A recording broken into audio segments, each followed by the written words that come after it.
What happens when the line between servant and soulmate blurs in a world of polished marble and unspoken rules? What drives a woman to cross a forbidden boundary, not out of ambition, but from a simple human need to feel alive?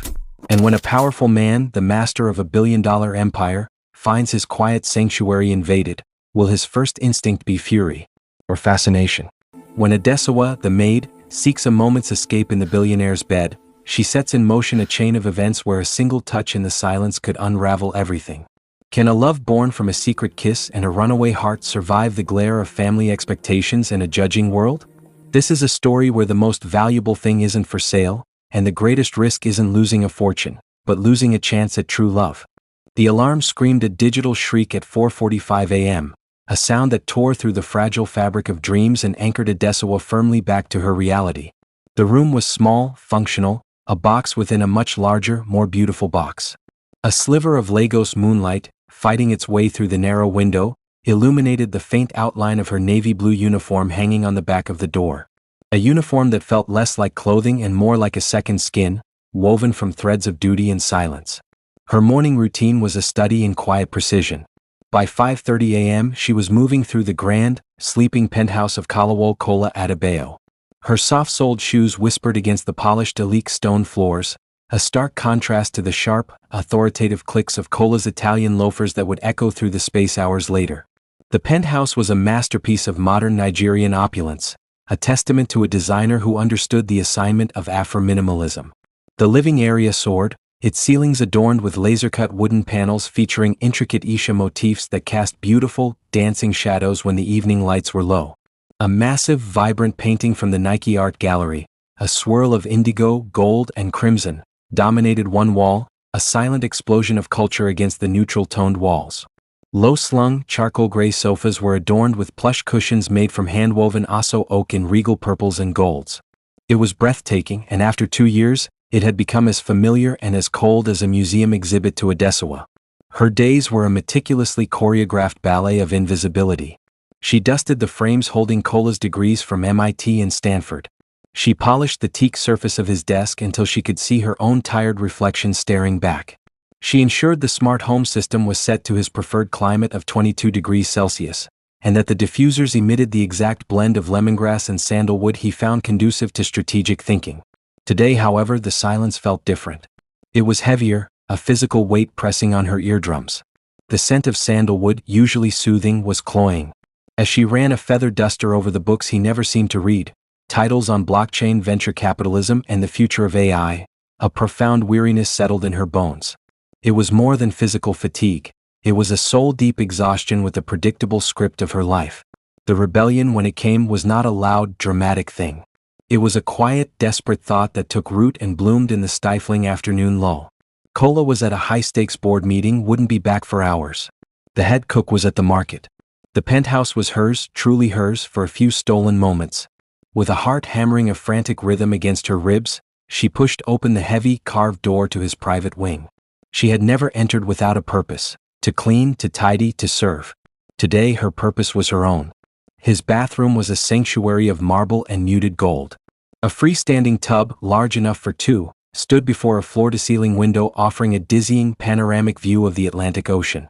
The sky was a vast, untroubled blue, the water a shimmering sheet of glass. It was a view meant for kings and billionaires, not for maids from a small town in Edo. Why not?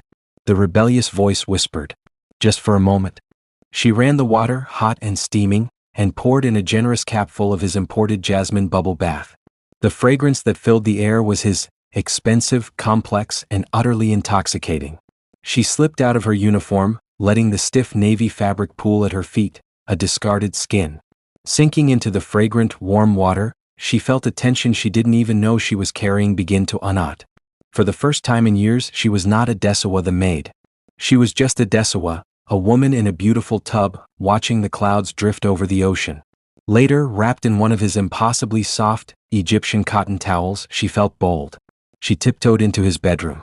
The platform bed, carved from a single slab of dark Irako wood, was a monument of modern design. The sheets were a high-thread count charcoal gray. On an impulse she would later struggle to explain, she let the towel drop. Clad only in her simple white lace panties, she lay down in the center of the vast mattress.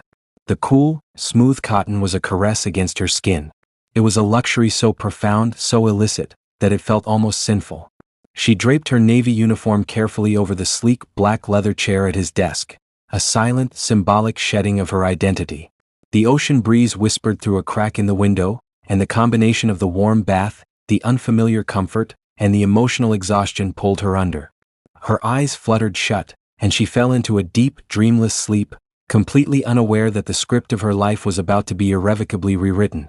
Kalawole Adebayo's return to the penthouse was a silent affair, a ghost slipping back into its gilded shell. The board meeting had been a brutal 5-hour siege of numbers and egos. His head throbbed with a low, insistent hum, a cocktail of mental fatigue and the lingering adrenaline of negotiation. All he craved was the absolute silence of his sanctuary, a stiff glass of aged cognac, and the uncomplicated view of the city lights from his bedroom. He dismissed his driver and security at the lobby, the elevator's ascent a smooth, silent glide that did little to soothe his frayed nerves. The penthouse greeted him with its usual perfect stillness, the scent of lemongrass and sandalwood a familiar, calming balm. He shrugged off his Brioni jacket, tossing it over the back of the Aso oak-adorned sofa, and loosened his tie. His plan was simple: cognac then bed. But as he approached his private wing, an almost imperceptible wrongness pricked at his senses.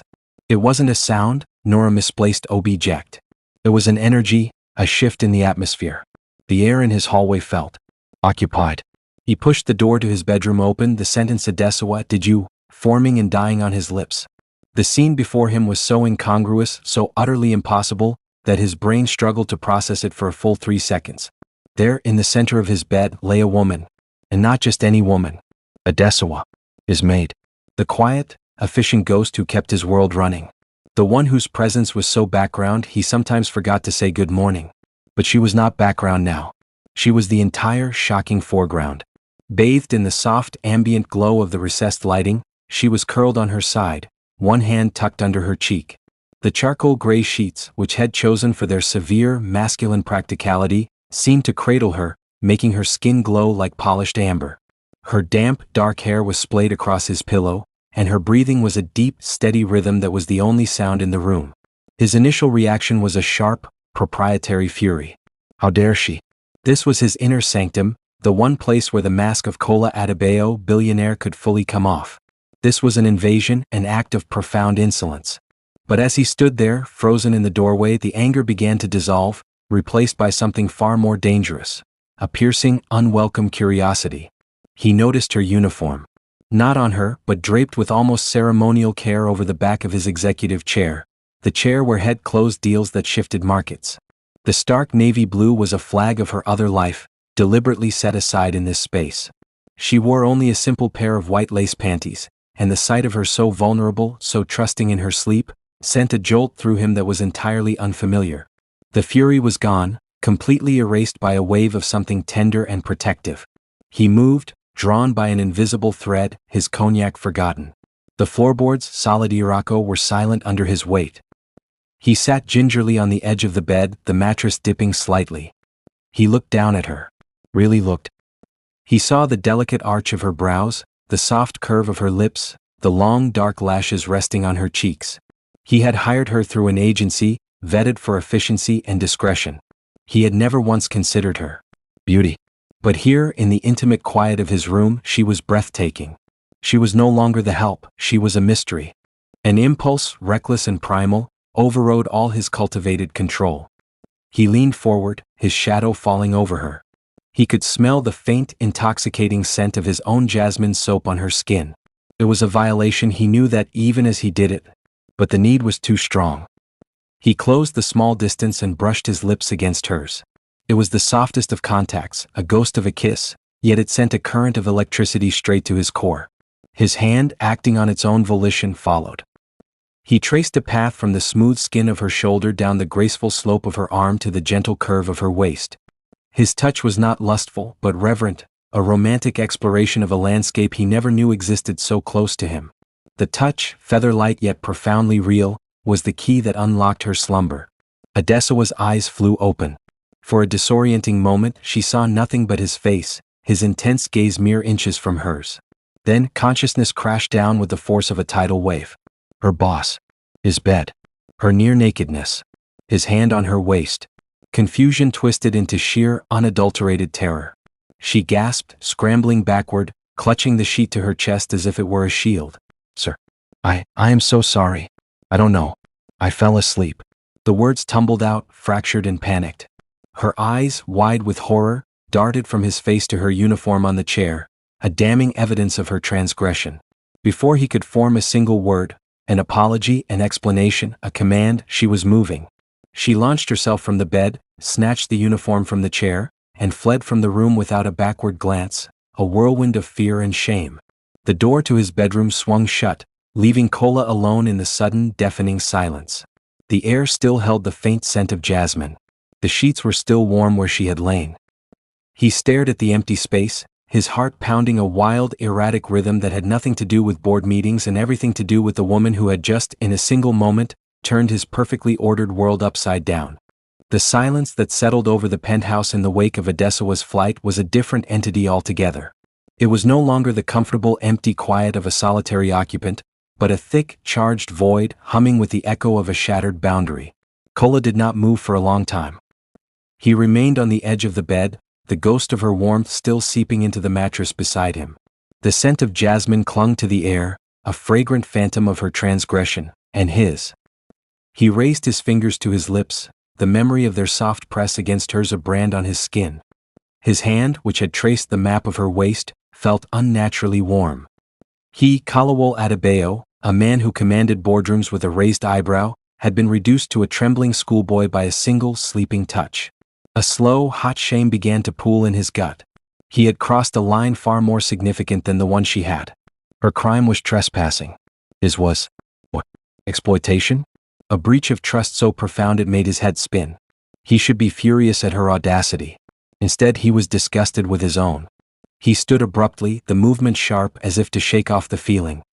He poured the forgotten cognac, the liquid catching the light in the hand-blown glass from the Jalid studios.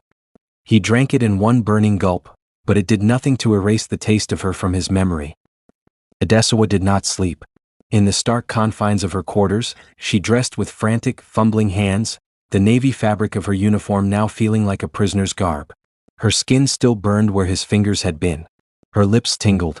Shame and a terrifying, traitorous thrill warred within her. What had she done? And worse, what had he done? She spent the night braced for a summons.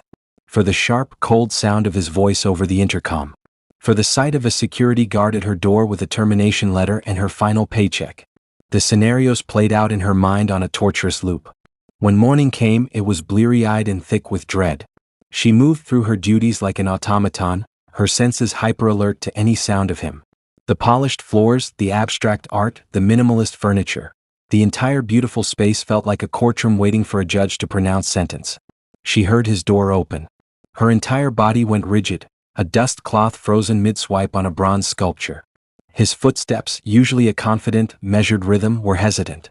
He emerged into the living area, dressed for the day in a crisp, white linen shirt and tailored trousers. He looked tired. Their eyes met for a fractured second across the vast, sunlit room. Adessawa's breath hitched. She quickly dropped her gaze, focusing on the intricate patterns of the ice oak rug beneath her feet. Her heart hammered against her ribs, a frantic bird in a cage. Kola saw the panic in her eyes, the way she flinched away from his gaze. The shame in him deepened. He opened his mouth to say something, anything. An apology. A dismissal. But the words clogged in his throat. What could he possibly say that wouldn't make this worse? I'm sorry I kissed you while you were sleeping? It sounded monstrous. Forget this happened? An impossible request. He cleared his throat, the sound unnaturally loud in the silence. Good morning, Adessawa, he managed, his voice strained. Good morning, sir, she whispered to the floor, her voice barely audible. He walked past her, giving her a wide berth, and headed straight for the espresso machine. He usually waited for her to bring him his first coffee. Today he needed the barrier of the kitchen island between them. The day unfolded in a bizarre, silent ballet. He buried himself in his home office, taking calls with a clipped efficiency that betrayed his agitation. She cleaned around him, a phantom avoiding its source. If they passed in a hallway, she pressed herself against the wall, eyes averted. He would nod, a tight, awkward gesture, and hurry on. He was not angry. He was captivated. Every avoided glance, every flinch, was a painful reminder of the power dynamic he had exploited, but it also painted her in strokes of fascinating vulnerability. The efficient ghost had become a woman of flesh, blood, and palpable fear. And he was the cause. He found himself listening for the soft sounds of her work, the whisper of the polishing cloth, the gentle hum of the vacuum. The penthouse, for the first time, did not feel empty when she was in it. It felt charged. By the third day, the architecture of the silence had become a physical presence, a wall built from unspoken words and stolen glances. Adessawa was fraying at the edges, the constant state of alarm exhausting her. Kola was trapped in a loop of his own making, a man who could move markets but couldn't muster the courage to address the woman who cleaned his home. He was falling, tumbling into a void he never saw coming, and the only thing he knew for certain was that the silence was becoming unbearable. And the thought of her walking out of his life, of this penthouse returning to its true cold silence, was suddenly the most terrifying prospect of all. The silence in the penthouse had congealed, becoming a third, unwelcome occupant. It was a taut wire strung between them, vibrating with every stifled word and averted glance. For Adessawa, each day was a lesson in walking on shards of glass. The beautiful, airy space now felt like a prison, its luxury a mockery of her station and her transgression. She could feel his eyes on her sometimes, a fleeting, heavy weight before he quickly looked away. It wasn't the angry, dismissive gaze she had expected. It was something more complex, more confusing. It made the memory of his kiss, the soft pressure, the scent of him so close, flare up in her mind with terrifying clarity. She would then scrub a countertop with renewed vigor, as if she could scour the memory away. After 3 days of this excruciating dance, she reached her breaking point. The constant dread was a physical ache in her chest. The thought of being fired was now preferable to this purgatory of waiting. She had to end it. She had to be the one to speak, to reclaim some shred of agency. She found him in the living room as the sun began to set, painting the sky in hues of orange and purple behind the Lagos skyline. He was standing before the panoramic window, a silhouette against the dying light, a crystal tumbler of amber liquid in his hand. He looked less like a billionaire and more like a man carrying a profound weight. Taking a deep, shaky breath, she stepped into the room. The Aso oak cushions on the sofa seemed to blaze with color, accusing her of her audacity. "Sir," she began, her voice a fragile thing in the vast space. He turned, and the intensity in his eyes made her want to flee. But she held her ground. "About what happened?" She wrung her hands, a nervous habit she thought she had conquered. "I messed up. I am deeply sorry. It was unprofessional and I take full responsibility." The words were rehearsed but they tasted like ash. "But since then, it's clear you're not happy seeing me around." The silence. "I can't. I've made up my mind to leave. I will tender my resignation to the agency in the morning." Her words landed not as he expected. They didn't bring relief or a sense of restored order. Instead, they struck him with the force of a physical blow. The thought of this penthouse without her, without the soft rustle of her movement, without the subtle shift in the air that signified her presence, was suddenly viscerally terrifying. The silence would no longer be charged. It would be dead. Final. "Wait," he said, his voice sharper than he intended. He took a step towards her, and she instinctively took a half step back. The flinch was a tiny dagger. He stopped, running a hand over his face. "Adessawa, I'm not unhappy." The confession was torn from him. Confused. "I can't hide it anymore. I have feelings for you." He saw her eyes widen, saw the shock that rendered her speechless. Emboldened by his own admission, the words he'd been wrestling with for days finally broke free. I think I'm in love with you." There. It was said. The impossible, illogical truth hung in the air between them, shimmering and fragile. Adessawa stared at him, her beautiful face a canvas of disbelief. For a single heart-stopping moment, he saw something else flicker in her eyes, not fear but a raw, answering spark. But it was extinguished almost instantly, replaced by a sad, bitter resolve. "That, sir," she said, her voice trembling but clear, "is exactly why I have to run without looking back." What? The word was a plea. He took another step, closing the distance slightly. "Tell me why." "What?" A harsh, disbelieving laugh escaped her. "Look at you, Kola. You are Kalawol Adebayo, a billionaire, a titan." She gestured around the room at the art, the view, the sheer opulence that was his normal. "And I am your maid. What will people say? What will your parents, your friends, the newspapers say? That I seduced you? That I was a gold digger sleeping in your bed all along?" She shook her head, her eyes glistening with unshed tears. It's a beautiful fantasy, sir. But it's not a world for someone like me. With that, she turned. She didn't run this time. She walked away with a quiet, heartbreaking dignity, leaving him standing alone in a room that suddenly felt cavernous and empty. Unbeknownst to them, a figure had been listening from the shadowed hallway. As Adessawa disappeared towards the staff quarters, Cola's mother, Mrs. Adebayo, swept into the living room. She was a vision of formidable elegance in a bespoke buba and iro made from the finest Dutch wax print, her expression a mask of cold fury. "Kalawol, have you completely lost your senses?" she hissed, her voice low and venomous. "Stay away from that girl. I heard everything. She is a slut, a clever distraction. A maid, for heaven's sake. She knows exactly what she is doing. She is not one of us and she will never be." But her words were just noise, a distant static. Kola didn't even turn to look at her. His gaze was fixed on the spot where Adessawa had stood, her words echoing in his soul. "It's a beautiful fantasy." He looked out at the glittering city, the kingdom he had built, and for the first time, it all felt meaningless. She was not a fantasy. She was the most real thing to have happened to him in years, and he had just let her walk away. The days after Adessawa left were the quietest of Kola's life. The penthouse was no longer a sanctuary, it was a tomb. The hum of the air conditioner was a mournful dirge. The vibrant Nike painting seemed muted, its colors drained. The scent of lemongrass and sandalwood had faded, replaced by the sterile smell of a space merely cleaned, not lived in. The new maid, an efficient and silent woman from the agency, was a ghost in the truest sense. She left no imprint on the air, no disturbance in the energy of the rooms. Kola found himself haunting the places Adessawa had been. Head stop in the doorway of his bathroom, the memory of her sleeping in his tub so vivid he could almost see the steam rising. Head sit at his desk and stare at the black leather chair, where her navy blue uniform had hung like a flag of surrender. His mother's words, "She is not one of us," looped in his mind, but they had lost their power. They sounded hollow, bigoted, a relic of a world he no longer wanted to inhabit. He couldn't sleep. Head lie on the Irako bed, the sheets cool and impersonal, and the feel of her skin beneath his fingertips would return with aching clarity. It wasn't just desire, it was a profound, unsettling sense of loss. He had spent his life acquiring things, companies, properties, accolades, but he had never lost anything that truly mattered until now. On the fourth morning, as a pale dawn bled over the Atlantic, he gave up. He sat in the pre-dawn gloom, the city below still slumbering, and admitted the terrifying truth. His perfectly ordered world was unbearable without her in it. He started his search not as a billionaire, but as a desperate man. His first call was to the head cook, Bizi, a woman with kind eyes and a no-nonsense attitude who had always had a soft spot for Adessawa. "Sir?" Bizi's voice was laced with sleep and surprise. "Bizi," Kola said, discarding all formality. "Adessawa. Do you know where she is?" There was a long pause. He could almost hear her weighing her loyalty. "She is a good girl, sir. A proud girl." She did not say much, but she was scared. "I'm not angry with her, Bizi.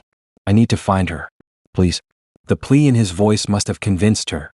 She mentioned once a friend in Surulere, near the stadium. That is all I know. It was a thread, thin and fragile, in a city of 20 million. Surulere was a world away from Ikoyi, a bustling, vibrant, chaotic maze of face-me-I-face-you apartments and roaring generators. His next call was to the director of the domestic agency, who was initially obsequious until Kola made his demand clear. "I need her address. Her contact information. No." "Mr. Adebayo, sir, our privacy policy is very strict."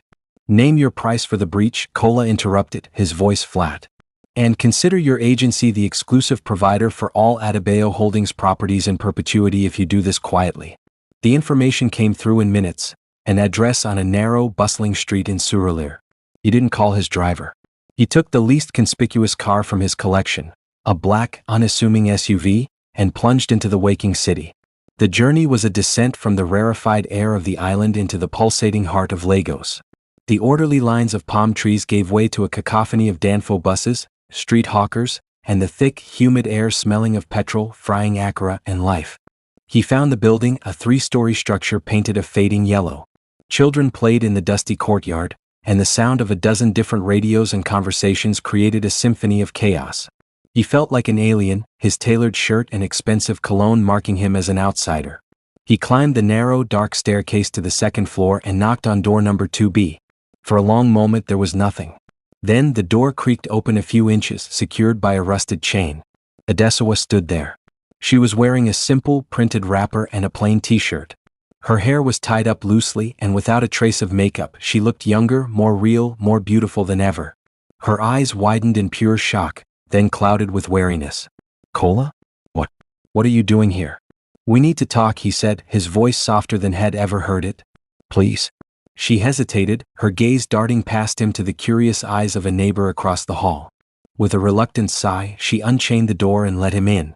Her single room was a shock to his system. It was small, clean, but Spartan. A narrow bed was pushed against one wall, a small table and a single chair against the other. A hot plate sat on a crate in the corner.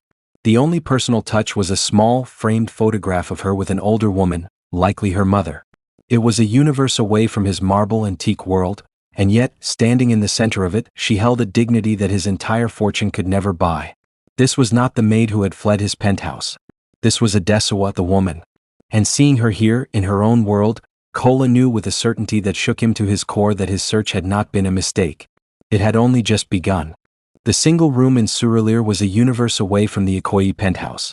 The air was thick with the scent of moin moin from a nearby vendor and the distant rhythmic pulse of Afrobeats, not the curated silence and sandalwood of Kola's world. Sunlight, bright and unfiltered, streamed through a single window, illuminating dust motes dancing in the air.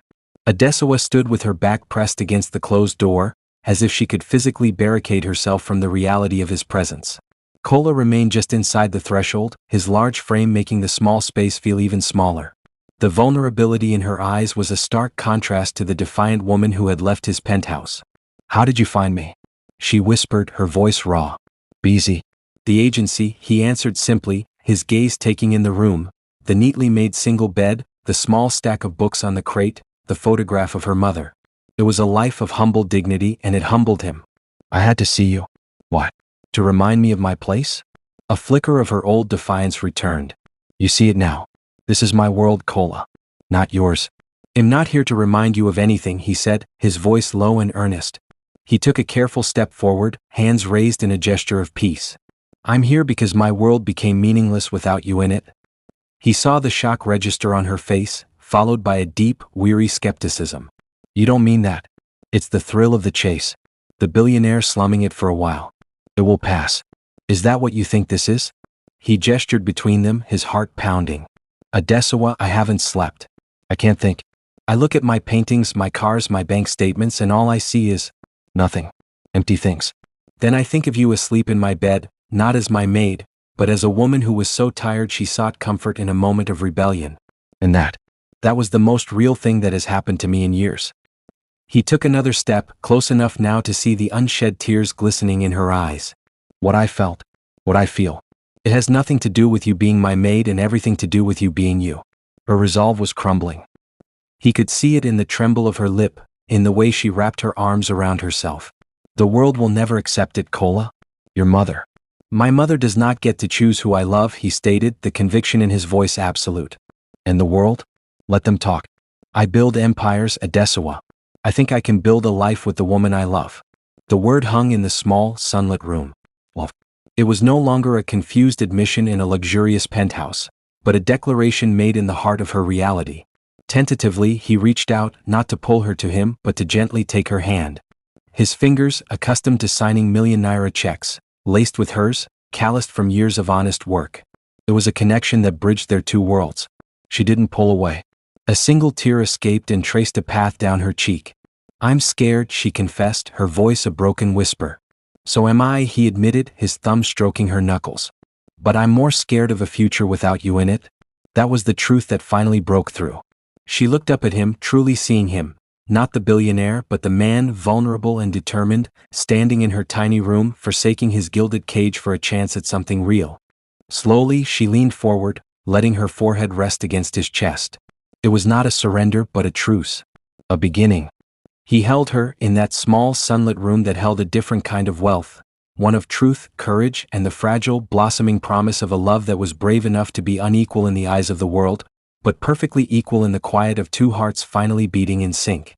The search was over. The real journey was just beginning. The world, for a few suspended weeks, had shrunk to the bubble of their making. It was a world of hidden corners and stolen hours. They didn't frequent the upscale restaurants of Victoria Island. Instead, Kola discovered the sublime joy of suya eaten by the roadside under a canopy of stars, the spicy scent clinging to his clothes like a happy secret. He traded his Italian leather shoes for comfortable sneakers, walking with her through the bustling, chaotic markets of Yaba, his hand firmly holding hers, not as a master but as an anchor in the joyful storm. In her small room, surrounded by the sounds of life, he felt more himself than he ever had in his soundproofed office. Head sit on her simple chair while she cooked jollof rice on the hot plate, the aroma filling the space with a warmth no five-star chef could replicate. They talked for hours, about her childhood in Edo, her dreams of going back to school, her mother's failing health. He, in turn, spoke of the pressures no one else saw, the loneliness of his success, the constant performance of being Kalawol Adebayo. It was during one of these quiet, intimate evenings, curled together on her narrow bed, that the bubble was violently popped. The knock on the door was not the friendly rap of a neighbor. It was sharp, imperious, and familiar. Adessawa's body went rigid in his arms. Before either could move, the door was pushed open. Kola had forgotten to slide the bolt.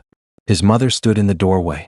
Mrs. Adebayo was a statue of cold fury, her designer Buba and Iro looking alien and accusatory in the humble setting. Her eyes, sharp as flint, swept over the room. The single pot on the hot plate, the worn linoleum, the two of them wrapped around each other on the small bed. The disgust on her face was a physical force. So she said, her voice dangerously quiet. This is where the great Kalawol Adebayo squanders his legacy. In a maid's bed. Kola moved instantly, placing himself between his mother and Adessawa. Mother, you will leave. No, I will not. She spat, her composure cracking. I had you followed. I prayed it wasn't true. But to see it. To see you debasing yourself with this slut. Don't you dare call her that. Kola's voice was low, a thunderous warning. What should I call her? A gold digger? A social climber? She is a distraction, Kola. A pretty, simple-minded distraction from your destiny. The board is already asking questions. Your absence from key meetings is noted. And for what? For this? She gestured dismissively at Adessawa, who had drawn her knees to her chest, her face pale with humiliation. This distraction makes me happier than any board meeting or billionaire deal ever has. Kola shot back, his voice rising. My destiny is my own to define. Your destiny is tied to this family. To our name. You think this ends with a happy little wedding? It ends with scandal. With whispers in the clubhouse, with our partners losing respect, with her being a permanent object of pity and ridicule in a world she can never understand. Her gaze shifted to Adessawa, sharp and venomous. You will tire of you, girl. They always do. And you will be left with nothing but a broken reputation and the memory of a fantasy. Get out, Kola said, his tone final and ice cold. He pointed to the door. You do not speak to her. You do not come here. You are not welcome in this part of my life. For a long moment, they stood in a silent battle of wills, the air crackling with generational conflict. Finally, with a sound of pure contempt, his mother turned. Mark my words, Kalawol. This will cost you.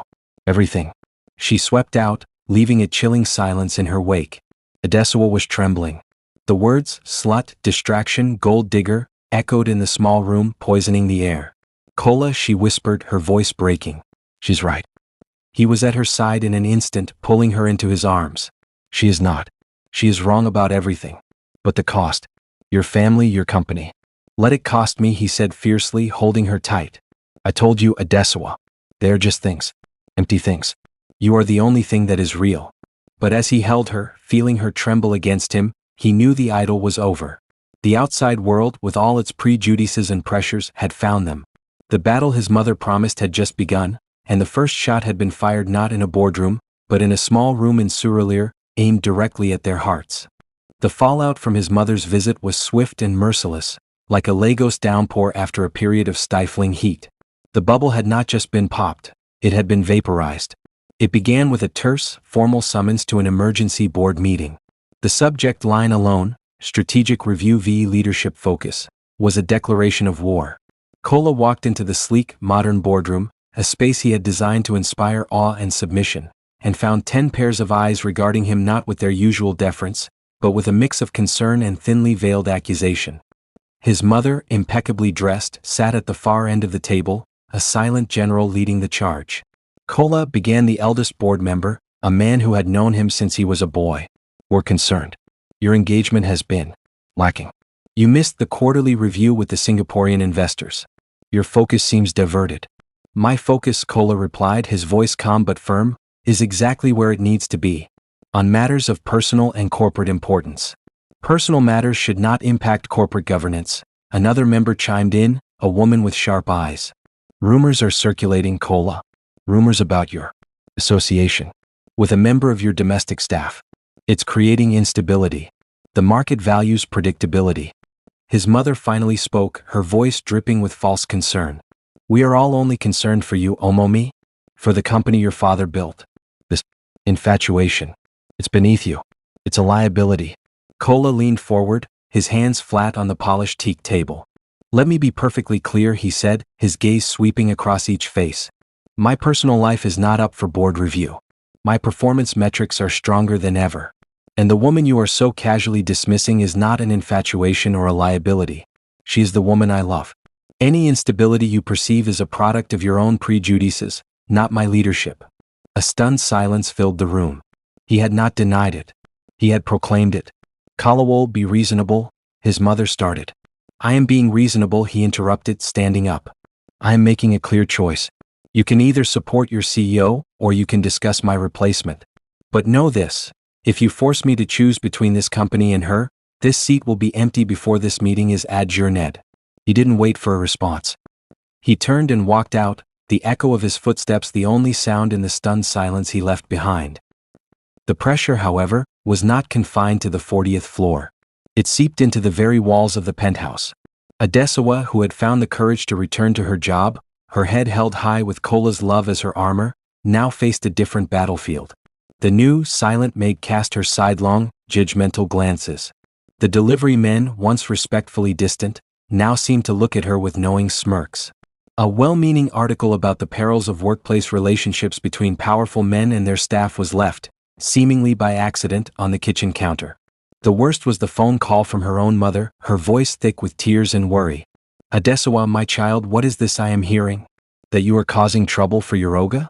That his family is angry? Please, my daughter, come home. We are poor, but we have our dignity. Do not let them say you are a. Her mother couldn't even finish the word. Ishao. Slut. The word, even unspoken, felt like a brand.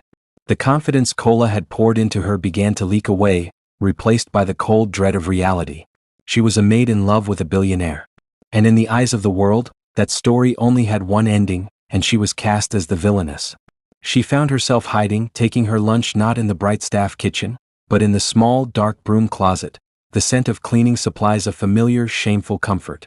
It was there that Kola found her, curled on an upturned bucket, silently crying. He didn't say a word. He simply knelt in front of her, in the cramped, dark space, and took her face in his hands. They're breaking me, Kola, she sobbed, her voice muffled against his chest. Your mother, the board, even my own mother. They all think him a mistake. Then let them be wrong together, he whispered, his voice fierce with love. I found you in the light, Adessawa, and I will find you in the dark. Every time. I'm not hiding anymore. And I will not let you hide either. He helped her to her feet, out of the closet and into the light of the living room. The battle was raging on all fronts, but in that moment, standing together in the heart of the storm, they were an unbreakable front. He knew then that a private defiance was no longer enough. To save her from their whispers, he would have to shout his love from the highest platform he had.